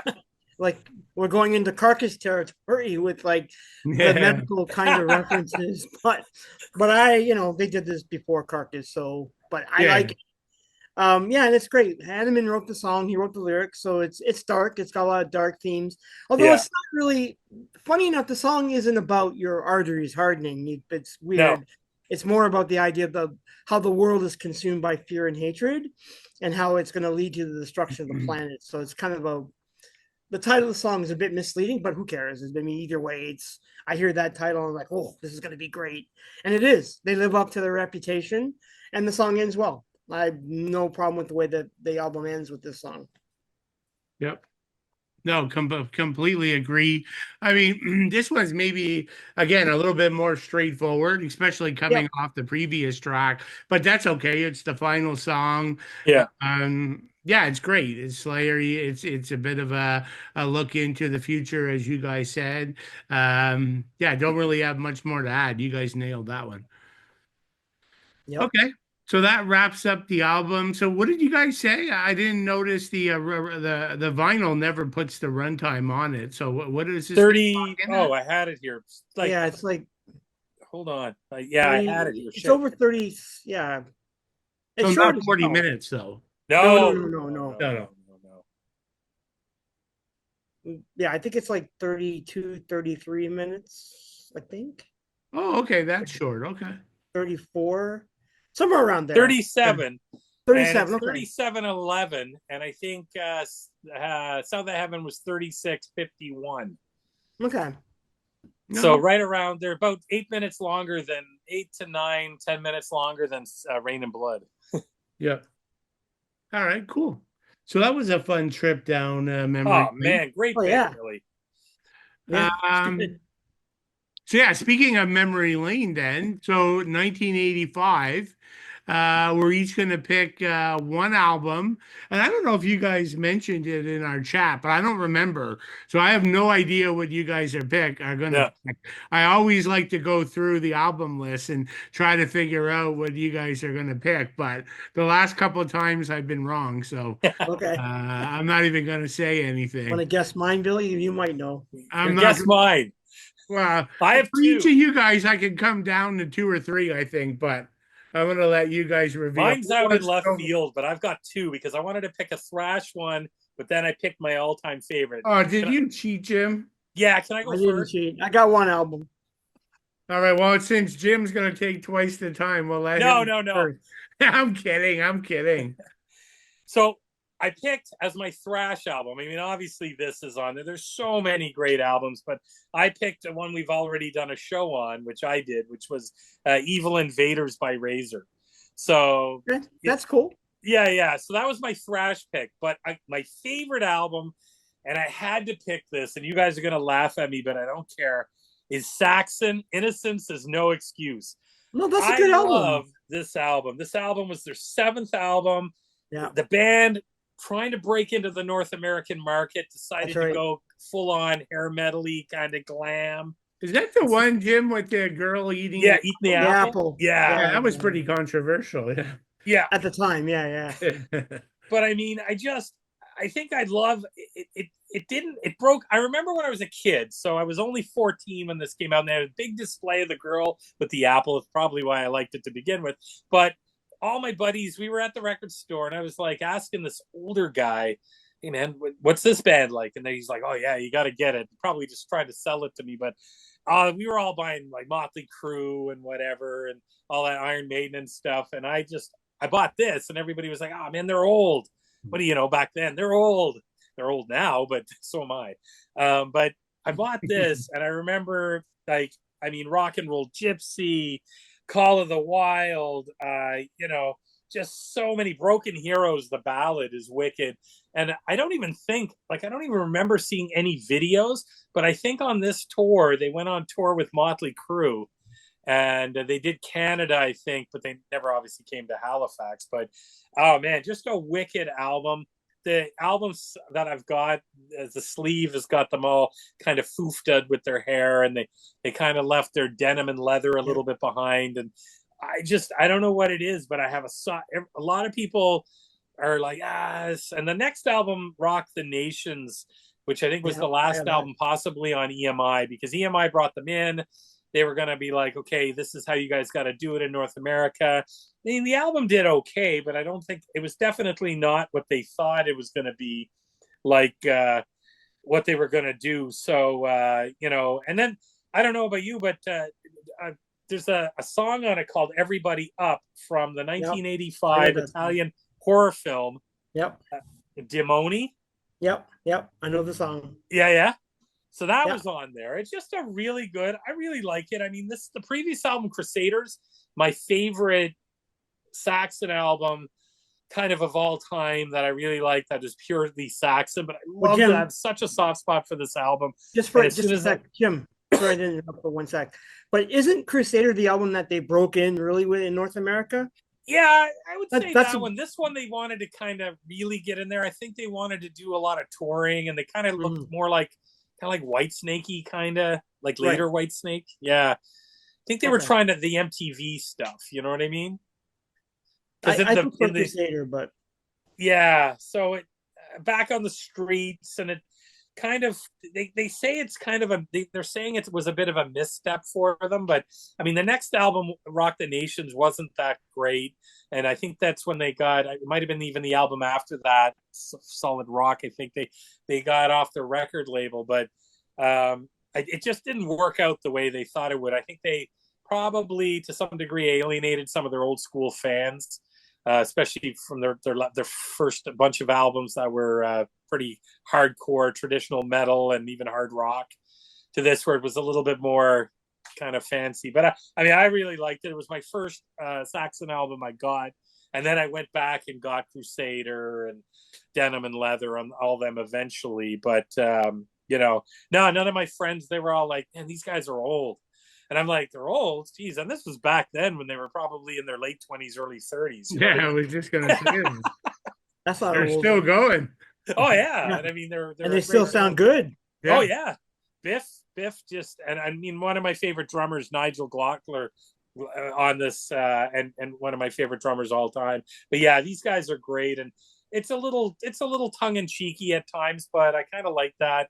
If I was to pick, I still don't consider this hair metal, but I mean, even Ozzy for like the Ultimate Sin, he kind of looked like he was wearing that sort of muumuu dress, and he kind of looked a bit hair metally. He had that, so everybody was guilty of it. Judas Priest with Turbo, it's image, right, Jim? It's all about image. Yeah, exactly. They were trying to get their videos played on the music stations, like in Canada, much music, and then obviously the big one in the US for MTV. Mm-hmm. It's funny you mentioned image, because the one thing that everyone always said, like, why wasn't like a band like Accept as big as Metallica? Oh yeah, and everybody always has the same answer. It was all about image in the 80s, and Udo just did not do it. Nope. Right, like a balding, chubby guy. I mean, hell, I'm no slim guy, so I'm not going to knock other people. But like in the 80s, if you look at Image, like Udo was unfortunately the anti Image. So I always But Look he thought at had the that the was album look. But he cover had interesting. for the Balls to look. the Walls. Huh? Yeah, yeah, yeah. He had Yeah. the The look album cover though. for Balls to the Walls, like some hairy guy's crotch and stomach. Like I was like, you know, kind of like Yeah, spotted. And I was like, yeah. Oh God, okay. yeah. The music was damn good, but yeah, and he always wore the art, like all the rest of the guys in the band were all like had their and he had the short military with the glasses and Yeah, I the know. Like he fatigues just on. was so weird, his image. Well, Halford wasn't that much different either. Oh, Halford, he was all straight out of biker, right out of Yeah, the but I mean, biker he life. had the short hair and stuff like that, and he wore the black glasses. Oh yeah, But he Obviously, also had one of the best voices in metal, which yeah. oh didn't. yeah, yeah, for sure, Yeah. But look at guaranteed. him on Turbo though. He grew the little hair, and Yes, I was so glad when they. What was the album right after that? Was it Ram It Down? Yeah, ram it they down. brought Yes, Ram It ram it Down down. out, and then it was like I like Turbo. I mean, it's a guilty So do pleasure, but I. I like Turbo yeah, too. so do I. I mean, I like it. Parental Guidance, a great song, but Yeah, yeah, yeah, it's a great song. Yeah. yeah. But coming Ooh. from what was the album before that? It was not Screaming for Vengeance, the other big one, British Steel or Defenders of Faith. oh Defenders. Yeah, that's a good album too. Yeah, so you go from Defenders, then you go to Turbo, and then Ram It Down wasn't that popular. It was more of a calibration move, I think. I like Ram It Down. It's got a lot of Yeah, heavy songs on it. It's pretty yeah. good. Yeah, I like it. That's Yeah. my pick, guys. Okay, cool. Cool. Did you Ken? guess it, Billy? No. Actually, not even like by Not even no. close. And certainly didn't even think of the Saxon one. Yeah, that's cool. Saxon's cool. Yeah. I mean, their last album last year was fantastic. Oh Oh yeah, yeah. it's a great album. Yeah, Yeah. yeah. It's fantastic. Last Yeah. 5 albums are good. Oh, big time. They don't really have a bad album in their discovery though. Yeah. No. No. Yeah. They're all solid albums. All right, Ken, fill me in. Let me know what you got. Okay, so I had 3 that I was looking at here, and I know you. Let me guess one. Yeah, go ahead. Bonded by Blood. No, No? I didn't No. think he was going to pick that. I didn't think he was going no, to. I didn't pick that. I thought of it, and I like that album a lot. But I always try and when we do these things to kind of something that sticks with me.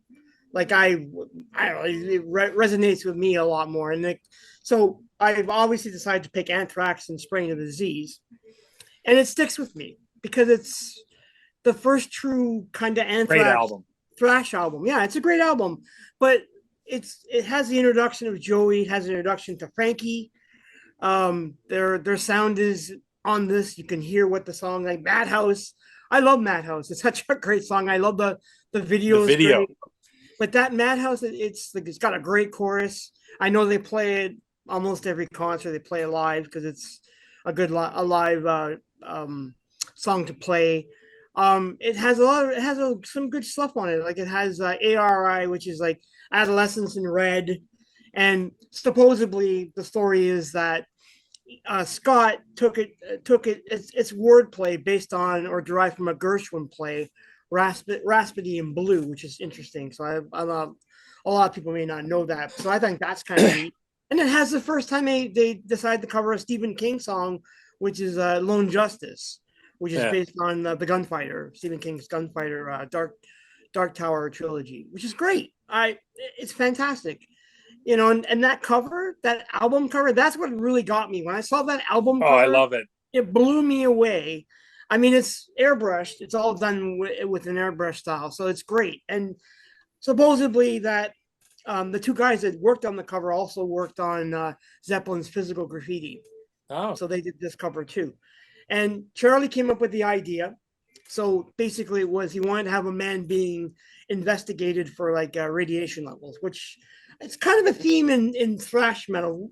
The idea of radiation and shit like that. It seems to be a common theme in a lot of like thrash metal bands. But I think it's a really good album. It's one of those albums that sticks with me. I mean, Among the Living is still my favorite, but this album is a close second because the songs are memorable. Joey's great on it. love his style. He brings something different to the band, and I don't mind Neil Turbin. Turbin's okay, but he's not the singer of Anthrax. Sorry to But you say. know what? Yeah. I like the fact that I saw an interview just a couple weeks ago with who was it? Scotty said that when they filmed the video for Madhouse, they had all their friends show up to be the patients. Yeah, the Patience. Yeah. Yeah, that's pretty cool. Yeah. Yeah, that's great. That's a great video. I Yeah. love that video, and I know the song is like a popular one in their repertoire, and they play it a lot live. But yeah, this album's great. I think it's one of those albums where I'd like to play. I've heard Bush sing some of these songs, and I have to tell you, it doesn't work. Sorry, sorry to John Bush fans, but I've heard him sing Madhouse. I'm like, no, you don't get it, dude. You just these songs aren't built for you. It's not built for your range as a vocalist, but these songs are built for Joey's range. And to me, it's a great album. It doesn't get. I don't think it gets as much talk as it should. Yeah, I agree with that. It doesn't get a lot of talk. People will mention it, but yeah, it doesn't. I don't hear a lot of people really talking about Spraying the Disease. And of course, I would like to do a future episode on that one. Yeah, no, definitely. It's one of my favorites, but that's the one I picked. So I think I picked it as my fourth or third in their discography. I love that album. Yeah, I like it too. This album is very memorable for what they started here with the band, and even a lot of the lyrics were still written by Lilker. He was still, even though he was out of the band, he still actually contributed to some of the lyrics in this album and some of the music, from my understanding too. So, so that was one of the ones I thought you might pick. It was that or the Destruction. Infernal Overkill. Yeah. But then I thought maybe that's too because we already did an episode on that. Yeah, that's why I didn't Seven Churches. I thought maybe. Yeah, that's another good one. That's a really good one. And I thought he was gonna pick a hairy metal kind of thing. I thought he was gonna go with the Loudness album because I love that album. Yeah, that album's cool. Then my outlier pick was going to be Dokken. Under Lock and Key, because I know you said you like them. Yeah, so I thought you'd throw people for a loop and pick that. Yeah, I could have. I guess I could have. I mean, it's a good album too. I really like that album quite a bit, but I thought I'd go with the Thrash. You know what I should have picked? I should have picked Delirious Nomad by Armored Saint, because then I would another good album. Bush versus Joey. Yes. That's another really good album. Yeah, it is a good album. What a year for metal, eh? Yeah. 85 was great. And there's still more to come, but 85. I mean, I could have picked Celtic Frost to Megatarian. That's another album, but we've already Fly on the Wall, AC/DC. I love that album. Yeah. That's what I'm saying. 85 was a really, really good year for metal. Yeah. Yep. All right, but that's my pick, Billy.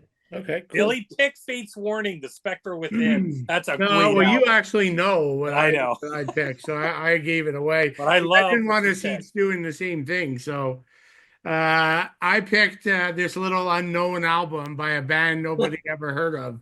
Yeah.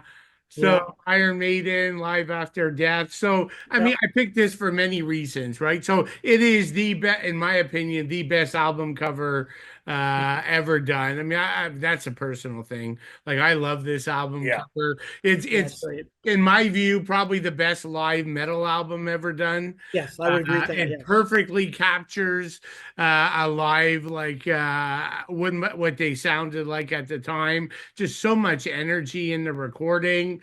The set list is fantastic. I mean, you basically had, I mean, I don't know. Arguably, the three best Bruce Dickinson albums were just put out. Yeah. Prior to this thing coming out, right? And then you have the Paul Di'Anno classics. So I mean, I love Somewhere in Time. So that's my and Seventh Son. Yeah, and so those aren't on here, but that's okay. And I would say probably some of the best packaging of a record, right? So, I mean, the album cover is fantastic. And this is my original 1985 album, so it's still in great shape. Like, just beautiful, like, collapses. You look at the the booklet that came with this thing. Yep, the And then booklet's you great. get like, look at this, like Yeah. Yeah. those damn shows, right? Like on both sides of the page.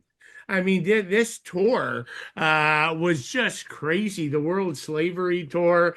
I mean, even just the sleeves that the records came in are these beautiful live album collages. So yeah, I mean, I also just pick it for. I mean, the being a vinyl collector is made for albums like this, right? Yeah.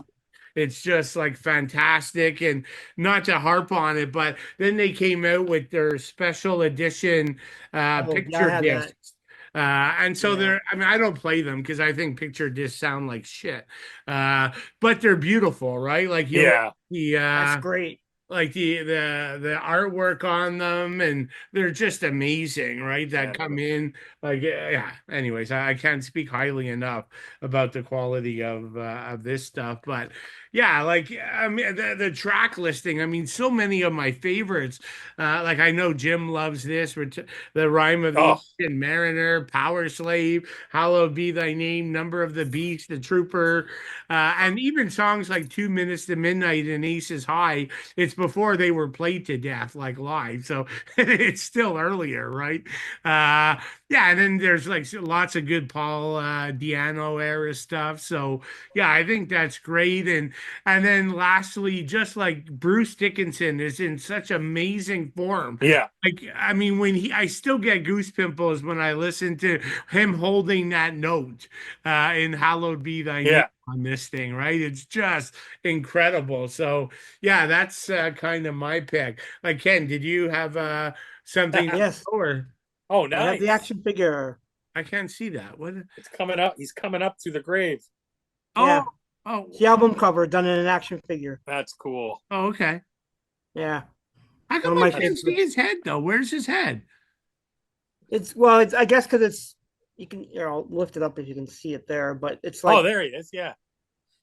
because his That's head's his tilted hair. back. Oh, I see. Yeah, Oh, I got you. Okay, that's what's going. Okay, yeah, yeah, yeah. I yeah, got yeah, you. yeah. That's Yeah, cool, these Ken. these things they're actually hard to find, and if you go on eBay now, they're like $400-500 if you can Wicked. get one. Is that like a McFarlane? No, this is NECA, Oh, okay. one of the NECA toys. Yeah, Todd never did these figures, but I'm sure if he had the license, he would have. Mhm. It's one of my favorites. Cool. Cool. I mean, that was my first tour. That was my first show. So that is a real special. But also another good album that was released that year was Worldwide Live by the Scorpions. But I know there's Yes, some debate whether it's fully live or whatever. But still, that was another one that I must have played the hell out of, just all their hits on one I like that. album. That's a good one. Yeah, I didn't even realize that came out that year. yeah. But I mean, that Maiden one's wicked. Great Yeah, that picks. was Holy cool. shit. I mean, yeah, we should do like at some point we should do like a top 10 for live thrash or death albums. Oh yeah. Because there's some yeah. really We good could do ones that. out there, but they're not widely talked about much. But I agree with you. This album is pretty much the standard when it comes to live albums. Yeah. Yeah. It's a moment in time for sure. I guess it would be like almost like Kiss Alive if you were like when Kiss Alive Yeah. came out. And I know there's some talk about that not being fully, but Kiss Alive in the 70s is like everybody. That's what got Kiss their notoriety, was getting the show on an album. I mean, I was too young when that came out, so Yeah. obviously that would be my first live album. The other one I really like is Made in Japan. Yes. Oh yeah. Yeah, that's a good one. That Yeah, also really captures like the band. Yeah. Like it's really cool. Yeah, that's a good one. Good album cover art, and Yeah. yeah, can't go wrong with that. Yeah. Yeah, I had the original cassette to this album. I still have it on cassette. Same here. So it's like I bought it on cassette when it came out, and it was like, oh, I was so into it. And Yeah. it's great. It's a It's fantastic. funny. Like I always hear, like for me, it was like this was actually my introduction to Maiden. Yeah, I kind of started with this as like a greatest hits, and Yes. then went back and got all the old stuff. yeah. That's exactly how I was for me. You That- too? Yeah, this is the I first bought Maiden album Power I Slave bought. first. Oh, you So got I got Slave? Power Slave. I got Power Slave at Kmart. That's how long ago it was. Okay. I remember buying it. You know the See, one I only bought one album. I keep many trying to squeeze it in, but at Woolworth that you mentioned, I remember buying Hearing Aid there. Oh Were yeah, stars on vinyl. That was my big find there as a kid. hearing aid. We're I don't think I stars. bought any music there Huh? ever. They had a decent sized section Yep. back then. Yes, I know the. I remember that they did. Yes, Yeah. they did. The smell of the corn Yeah, dogs I when you bought. walked in. Yeah, Yeah, my local store was right like the record section was right like in front of the little the diner Yeah, restaurant thing they had. Yeah. Oh well, cool. yeah, they were a thing for a while. and I I always think you thought, said it. they had those big bins of candy. I Yeah. always thought it was free. I'm sure, Ah, like, so I'd you sit there, grabbed it. we'd be eating candy, and I'm like, oh my God. And then my mother told me one time, by the way, you have to pay for that. I'm like, oh, geez. That's why they closed down. They went bankrupt on everyone stealing the candy. Yep, everyone's stealing the candy. But Wicked. yeah, All right. So yeah, lots of good conversation there. So that kind of wraps our episode 59. So episode 60 comes next, and I think Ken already mentioned it, but he'll be covering Celtic Frost into the Pandemonium. Yeah, so that should be interesting. We did what did we do last time? Like we didn't do Morbid vegetarian. Tales. Megatherium. Oh, into Mega, yeah. That was and that's Yeah. the only one, right? Yeah. Yep, this will be Yeah. our second. You need to do the Second first one. album. Yeah, I agree. Yeah. Yeah, the first album. Yeah, for sure. That's another one to do as Yeah. well. Yeah. But I wanted to cover this album because it's a album great means album. a lot to me. It means a lot to me because it's my major entry point into the band, and I love them, and they're one of my favorite bands. And I follow Tom wherever he goes, whatever he does. So I mean, I think it'd be fun to go back and talk about it. I know the album's divisive. I know there are lots of people who really like it, and there's a lot of people who don't. But I'm sure it'll be a good conversation. Yeah. Cool. All right. So that'll be next week. And thanks everyone for watching us and for following the channel. Much appreciated. And we'll see you all next week. Yep. See you next week. See ya. All right.